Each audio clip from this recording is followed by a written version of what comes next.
Hello, friends. Welcome to the Thinning of the Veil podcast. I'm your host, Tia Smith, and hopefully you enjoyed and learned a lot from Afiona, gained strength from her testimony in the gathering and what's happening within the Pacific Island nations, the gathering that's occurring there and taking place. Every time that I have a new friend or come in contact with a Pacific Islander, I always walk away saying the same thing. And that is, I wish I had that kind of faith. Miracles to them are commonplace. Thinning of the veil experiences are second nature to them. They have obvious gifts and propensities for that, but I believe all of us can have those spiritual gifts and miracles naturally occurring in our lives if we can get rid of the unbelief levels that we have in our lives. So often we operate kind of gingerly when we're talking about thinning of the veil experiences or miracles. We always use a but or if situation. So hopefully your testimony was strengthened and you kind of know what to look for and be expecting, which is miracles, especially when you're gathering. The talk that I've included this week is by Matthew Cowley. Most of his work was done within the Pacific Island nations, where he got a firsthand glimpse of their gifts and talents of healing, of just spiritual strength. He relates so many miracles that he had within the Pacific Island nations. And he also had the same kind of surprise and testimony when first starting out on his own journey about how miraculous their faith and belief in God and the use of priesthood power within their lives. It is just, they're matter of fact about it. Hopefully you learned something from this particular talk and you gain kind of an expectation of what to look for in your life. Next Tuesday, we will be talking specifically to the women. Men also, though, are invited to watch. But we're going to be talking about priestess, prophetess, queens, and matriarchs, and what that means and how the Lord feels about us as women as we get ready to celebrate Mother's Day. So hopefully you love Matthew Cowley's instructions and testimony of miracles happening, and it adds to your study of the gathering of Israel and your faith to have more and more thinning of the veil experiences. I hope you have a great weekend, and we will reconvene on Tuesday. Thanks, my friends. Have a good weekend. We'll see you. Bye. When I was invited to come here, President Wilkinson suggested that I maybe talk a little bit about miracles. Well, it'll be a miracle if I do. Because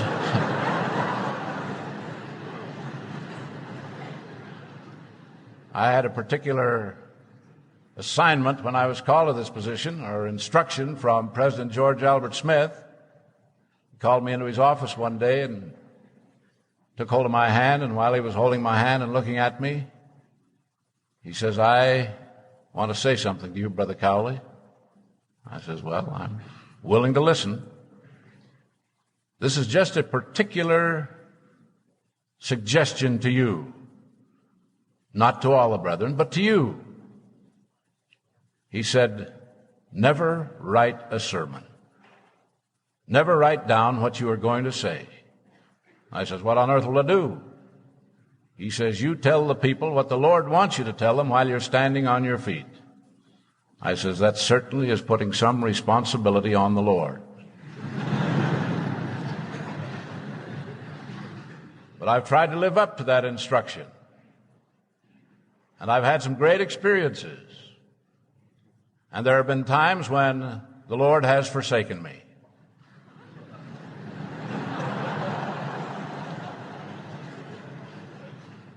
But when he hasn't, I've had the miraculous, well, I shouldn't say miraculous, the normal experience of the priesthood, of having the inspiration of the Holy Spirit. And I can bear witness to you, my fellow students here this morning, that God can work through his priesthood, and that he does work through it. I know that without any question of doubt. I've had too many experiences. I'm an expert witness about these things. A few weeks ago, I was called to the county hospital in Salt Lake City by a mother. I didn't know her. She said her boy was dying from polio. Would I come down and give the boy a blessing? So I picked up a young bishop who I generally take with me, and I think his faith is greater than mine, so I always like him along. So we went down there, and here was this young lad in an iron lung, unconscious. His face rather a blackish color, had a tube in his throat, and they said he had one lower down in the abdomen. He had been flown in from an outlying community. The mother said to me, "This is an unusual boy, not because he's my child, but he is an unusual boy." I think he was 8 or 9 years of age. So after they put these coverings on us, we went in and we blessed that boy. And it was one of those occasions when I knew, as I laid my hands upon that lad, that he was an unusual boy and that kid had faith. And having faith in his faith, I blessed him to get well and promised him he would. I never heard any more about him till last Saturday.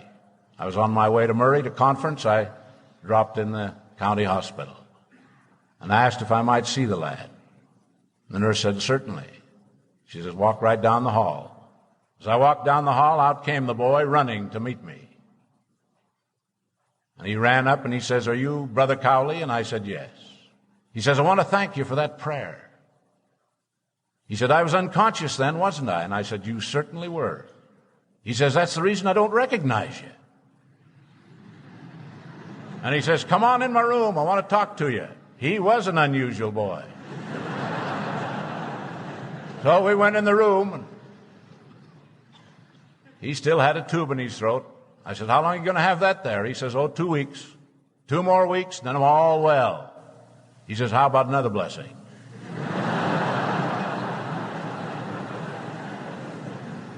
So I said, "Certainly." So I blessed him again, and then I was in a hurry. I wanted to get off to my conference. And then he stopped me. He said, "Hey, how about my partner in the next bed?" And there was a young fellow about 16 or 17. I said, "What do you mean?" He says, "Don't go out without blessing him." He says, "He's my partner." And I said, "Sure." And so I said to the boy, I said, "Would you like a blessing?" He says, "Yes, sir." He says, "I'm a teacher in the Aaronic priesthood in my ward." And so I blessed him. Then he went and brought another fellow in. There's another partner. And I blessed him. "Now except ye believe as a child, you can't receive these great blessings." We have to have the faith of a child in order to believe in these things, especially when you reach a college age and your minds are so full of skepticism and doubt. And I guess there's some things you should doubt. But you can become as little children in these things. Now, miracles are commonplace, brothers and sisters. In 1851 or 52, Parley P. Pratt wrote a book called The Key to Theology.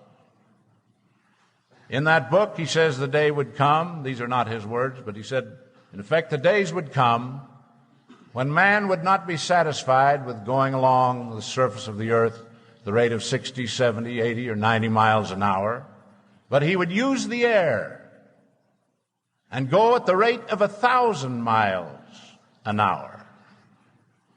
Now, in 1852, when he wrote that, he was crazy, wasn't he? He was mad. But he was a prophet. Today, it's just commonplace. Since the first time I flew from San Francisco to Australia, the time has been decreased 12 hours in flight, flying time.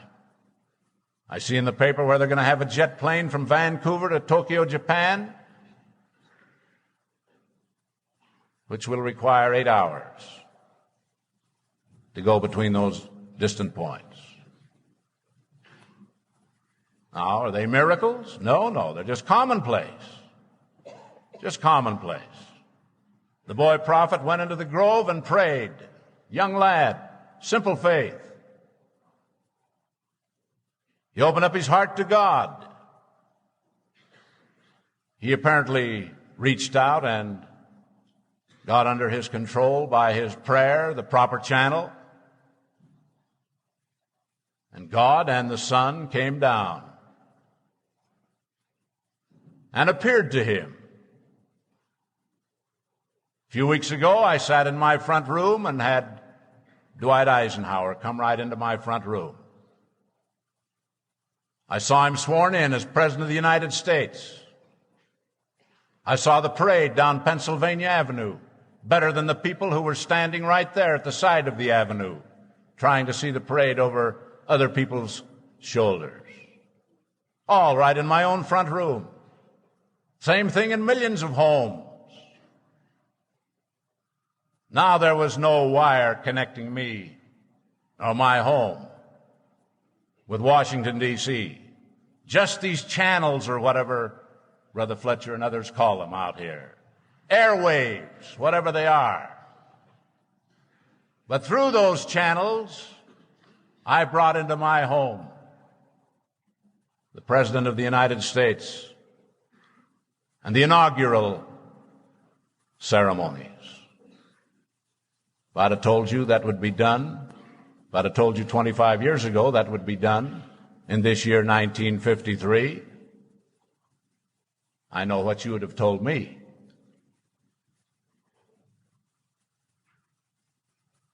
Well, no man invented those elements out there. Man has invented instruments whereby he harnesses those elements, but he never invented the elements. They're eternal. They've been there all the time. And if I can turn a little gadget and bring the President of the United States into my front room, God can bring himself within the vision of men. The Master can come within the range of man's vision because they have as much control over those elements out there and more control than man does himself. The prophet Joseph said that Moroni appeared to him in his bedroom, I think it was. I've been back there to that house. I've stood there and wondered how he got through those walls, how he came in. I shouldn't wonder anymore. I was on a freight ship going to the Society Islands 2 or 3 years ago, and I was up in the chart room with the captain. And he was checking his chart, and I says, "Where are we about now?" And he showed me on the map. And he said, "Would you like to see where we're going?" And I said, "Sure." And he walked over to some kind of a contraption, turned a couple of dials. He says, "That's where we're going." And I looked into a piece of glass about so square, and I saw a beautiful island. I'd never seen it before in my life. It was the island of Tahiti. And I was looking at it from that ship hundreds of miles away. Now, he didn't have a Kodak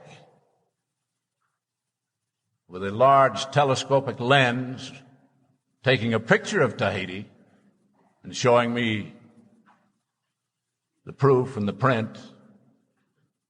He had an instrument that could reach out and bring into his vision islands hundreds of miles away. And he turned another dial, and I saw several ships. He says those ships are on their way to Australia. Now, I don't doubt anymore about the angel Moroni coming into the prophet's home. Man hasn't yet harnessed all these elements. He's working at it, meeting with great success. But if I could bring the island of Tahiti by turning a button into the chart room of that freight ship, God can send a resurrected being through walls and roofs into the home of a young inquiring mind seeking the truth. I was on an island down in French Oceania one Sunday afternoon. I started fooling with the radio on whether you're supposed to play radios on Sunday afternoon or not. But I started turning the dials, and all of a sudden I heard the voice of Richard L. Evans from the Tabernacle in Salt Lake City. The strange thing about it was I wasn't in contact with Salt Lake City. I was in tune with a station at Houston, Texas. And that station was getting the program from Salt Lake City. And I was picking it up from Houston. I can't explain these things. Some of you fellows can. I can't explain them. But I had an instrument there which man had invented so that man could bring under his control and direction these elements out here. I was over in Samoa, couldn't sleep, worrying about the centipedes and so forth. So I got up, and it was 3 o'clock in the morning. And I went in the room where they had the radio. I started turning the dials. All of a sudden, I heard a voice say, "Station KSL, Salt Lake City," the voice of Songs of Harry Clark. And I sat there and listened to Harry Clark sing for 15 minutes. And I had to get up the next morning at 3 o'clock because I'd sent him a wire to see if he got the wire. And he got it. He mentioned it over the air. So I listened to him sing for another 15 minutes. You know, the strange thing about it was I was hearing him sing 4 hours before he actually sang.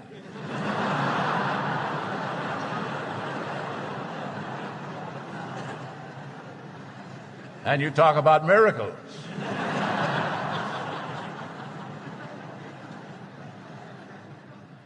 I got on a plane one day at Tonga. It was Saturday morning, the Sabbath of the Seventh-day Adventists. The head of the Seventh-day Adventist missions in the Pacific got on the plane with me. Down at the airport were his Sunday school children and the Seventh-day Adventist ministers, giving him a send-off, singing hymns and so on. Well, we got on that plane Saturday morning, and we went to Samoa. When we arrived at Samoa, it was Friday, the day before we left Tonga. I just wondered how he was going to straighten out that seventh-day business. He'd already had one Saturday, one Sabbath, and here he was again in Samoa on a Friday, the day before he had had the Sabbath. And the next day he had another one. Now, I tried to find him to ask him from which Saturday he was going to start counting the 7 days. Well, these things happen. This is going on all over the world. The missionaries down in Samoa didn't have a president for a few months. Well, I was the president, but by remote control. And I used to go to a Chinaman's home in Honolulu and tell him to tune in with one of our natives down in Samoa and tell that native to round up all the missionaries and have them come there. I wanted to give them some instructions. And so he'd tune in down there and get this young Samoan with his ham radio. And I'd sit there in that Chinese home, and I'd talk to these missionaries down in Samoa, give them whatever instructions I wanted to give them. But being the usual missionaries, I don't think they paid any attention. I telephoned one day from Honolulu to my home. And I said to the engineer there at the radio phone place, I said, how can I talk confidentially to my wife? I says, I send this message out into the air, and anybody with a ham radio can reach out and pick it up. He says, yeah, that's right, but they won't understand it. And I said, well, why not? He says, well, when your words go out of this transmitter, we jumble them all up. There's no meaning to them. But when they go into the receiver on the mainland, they're all straightened out again, and your wife will understand them just as you spoke them. My, I'm glad of that. I want to tell you why I get my prayers so jumbled up sometimes that I'm glad there's a receiving set over on the other side that'll straighten out the things I'm trying to say. And I believe that. I'm just simple enough to believe that.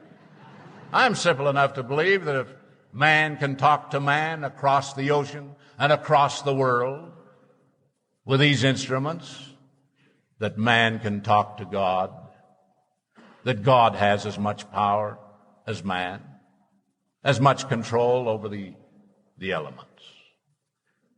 And so, brothers and sisters of the church, God has His priesthood here upon the earth, His power. And with that power, we can be used by God for the accomplishment of His purposes. Don't ever forget that. Don't ever forget it. I've had these experiences. I know. Now, I've learned a lot from these islanders I see scattered around here. See Albert Fonga down there from New Zealand. I wish he'd teach you people how to rub noses. That's what we do down in New Zealand, you know. You don't really rub. You just press your forehead and your nose against the nose and forehead of the other person. It's a wonderful thing. You can always tell when they're keeping the word of wisdom down there.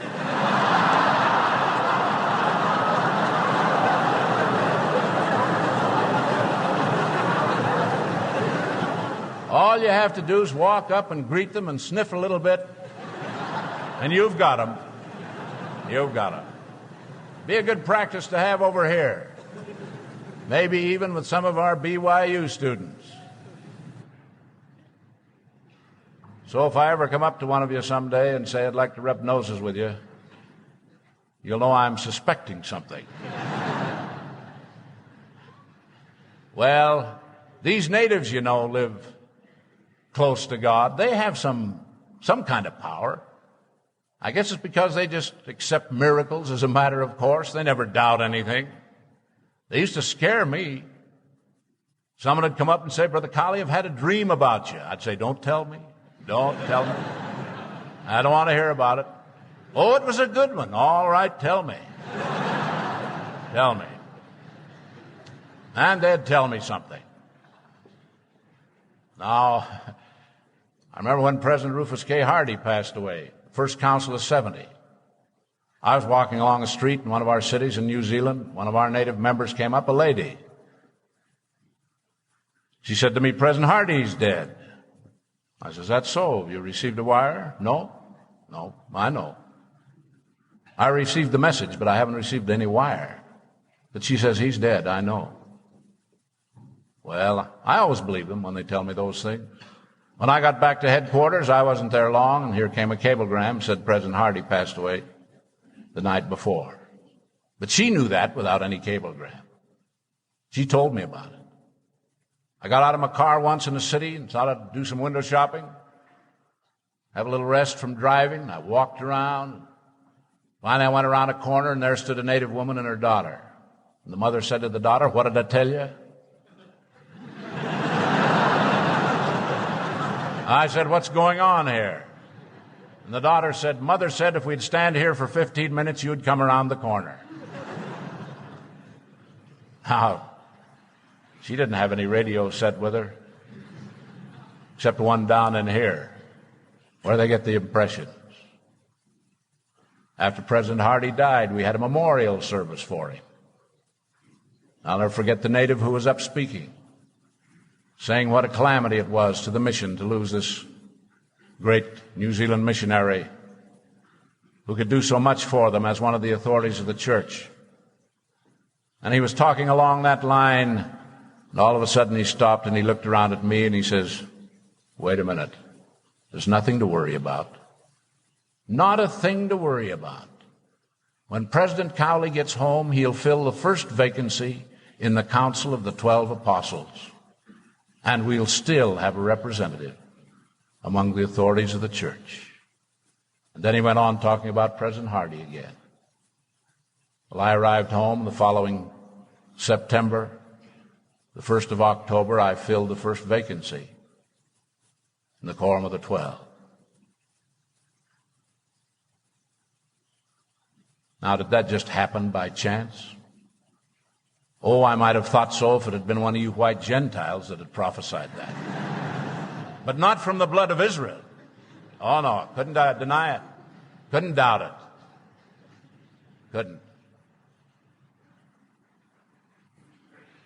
And so, remember, we have great opportunities to bless. Sometimes I wonder if we do enough in our administration of the sick.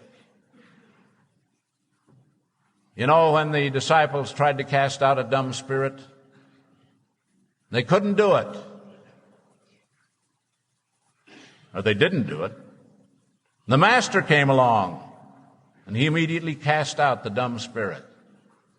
Then the disciples said, why could not we cast him out? And what did Christ say? This kind cometh not out save by fasting and by prayer. Sometimes we rush in, minister to a person, rush out and say, well, he won't make it. I know he won't. Of course, we have to, in the case of an emergency, go immediately. But sometimes I wonder if we have a little time, if we shouldn't do a little fasting. This kind cometh not out save by fasting and by prayer. A little over a year ago, a couple came into my office carrying a little boy. The father said to me, my wife and I have been fasting for 2 days. We brought our little boy up for a blessing, and you're the one we've been sent to. I says, what's the matter with him? Said he was born blind, deaf, he's dumb, no coordination of his muscles, can't even crawl, 5 years old. And I said, well, to myself, I says, this is it. This kind cometh not out save by fasting and by prayer. And I had implicit faith in the fasting and the prayers of those parents. And I blessed that child. A few weeks later, I received a letter. Brother Cowley, we wish you could see our little boy now. He's crawling. When we throw a ball across the floor, he races after it on his hands and knees. He can see. When we clap our hands over his head, he jumps. He can hear. Medical science had laid the burden down. God had taken over. The little boy rapidly recovering, or getting what he had never had, not recovering. I have a friend down in Honolulu. He was called one day to the hospital by one of our native sisters who had a child there with polio. Says, Bishop, hurry up to the hospital. Give my child a blessing. That was one morning. He never showed up all day. Next afternoon, he went up. And she started giving him a tongue lashing. You, my bishop, your own boss, I ask you to come and bless my child, seriously ill, and you don't show up. And he waited until she had finished. And then he said, when I hung up the receiver yesterday, I started to fast. I've been fasting and praying. He said, now I'm ready. That was early in the afternoon. He blessed the child. The child went home that evening, released from the hospital. This kind cometh not out, save by fasting and by prayer. I went into a hospital in New Zealand one day to bless a woman who didn't belong to the church. And she was dying. We all knew she was dying. The doctors had said so. And she was having her farewell party. That's one thing I like about the natives. When you go, they give you a farewell party. They all gather around. They send messages over to the other side. When you get over there, tell my mother I'm trying to do my best. I'm not so good, but I'm trying. Tell her to have a good room fixed for me when I get over there. Plenty of fish, good meal. It's wonderful the way they send you off. Well, here they were all gathered around this poor sister. She was about to be confined, and the doctor had told her it would kill her. She was tubercular from head to foot. I had with me an old native, almost 90. She was his niece. He stood up at the head of the bed and he says, Vera, you're dead. You're dead because the doctor says you're dead. You're on your way out. He says, I've been to you, your home, and to your people, my relatives. I'm the only one that joined the church. None of you has ever listened to me. But he says, you're dead now. But he says, you're going to live. And he turned to me and he says, is it all right if we kneel down and pray? And I said, yes. We knelt down, and everybody around there knelt down. And after the prayer, we blessed her.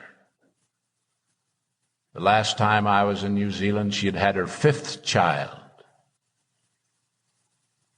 Physically well from head to foot. She's never joined the church yet.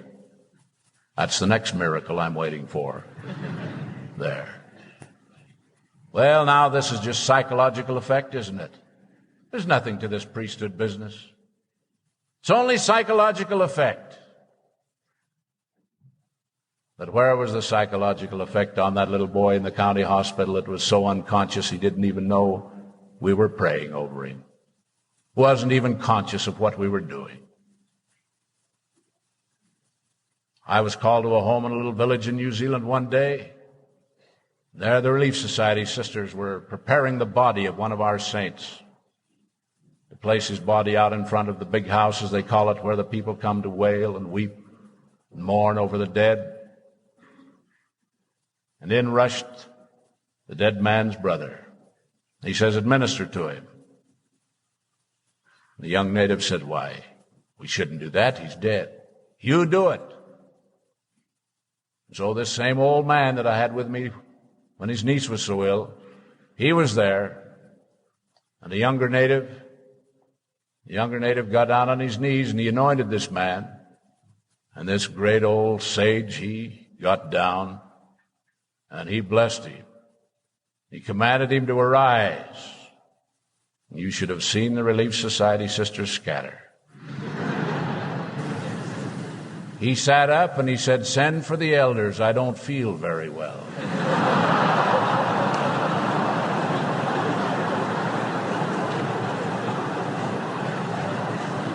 Now, of course, all that was just psychological effect on that dead man. Wonderful, isn't it?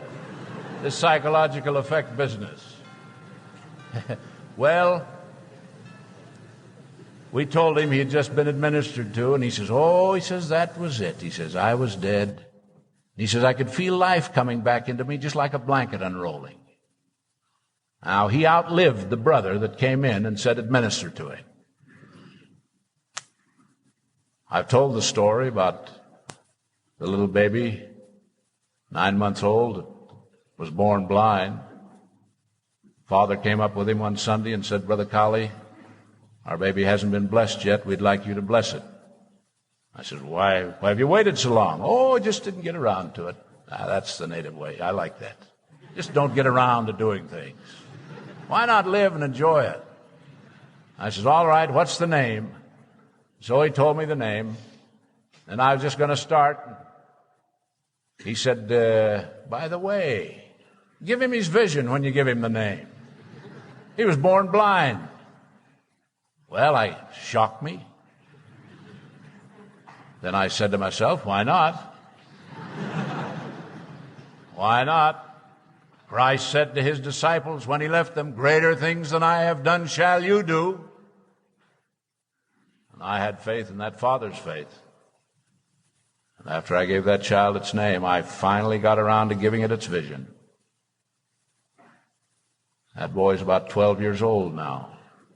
The last time I was back there, I was afraid to inquire about it. I was sure he'd gone blind again. It's the way my faith works sometimes. So I asked the branch president about him. He says, hey, Hoa, Brother Cowley, that's the worst thing you ever did, was to bless that child to receive its vision. He's the meanest kid in this neighborhood. Always getting into mischief. Boy, I was thrilled about that kid getting into mischief. Well, these are simple things, you know. I was down on the Indian reservation. Oh, it's time for me to quit. I'll tell this one quit. I was on the Indian reservation, and I met a sister who had just joined the church. Beautiful Navajo woman. My, they dress beautifully down there. I've never seen an immodestly dressed Indian. Never seen any indecent exposure from an Indian. Beautiful velvet dresses. They leave everything to the imagination.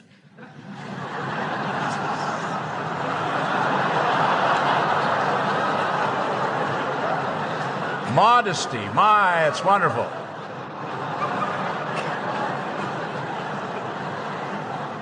Wonderful to be modest. And they get on these beautiful dresses and go out and buy their groceries at the trading post and so on. Anyway, this sister, after I'd met her, one of the missionaries called me off the side, and he says, a few months ago, my companion and I went into a hogan, and that lady, that Indian sister, was lying on the ground on a sheepskin. Been lying there for 6 long years. We called on her, and when we were leaving, she called us back, and she said in her broken English, isn't there something you do for sick people? And they said, yes. She says, please do it for me. So they got down on their knees and administered to her by the authority of the priesthood and in the name of Jesus Christ. And then they left, and they weren't away 50 yards, and she came out of the hogan after them. Says, come back and see what you've done for me. She walks. God does have control of all of these elements. You and I can reach out. If it's His will, we can bring those elements under our control for His purposes. I know that God lives. I know that Jesus is the Christ. I know that Joseph Smith was a prophet of God. And if there was ever a miracle in the history of mankind, that miracle is this church, which has grown to its present greatness in the earth, and your institution here, from the prayer of a boy who was persecuted, who was driven from pillar to post, whose life was taken, who's been branded as the greatest fraud that ever lived on the American continent. This church, from that kind of a fraud, is the greatest miracle of modern history. And it's a miracle of God our Father. May you all have an inward witness that Joseph Smith was a prophet, that God used him to bring about his purposes in this dispensation of the fullness of times. May we always be loyal, devoted, and simple in our faith. I pray in the name of Jesus Christ. Amen.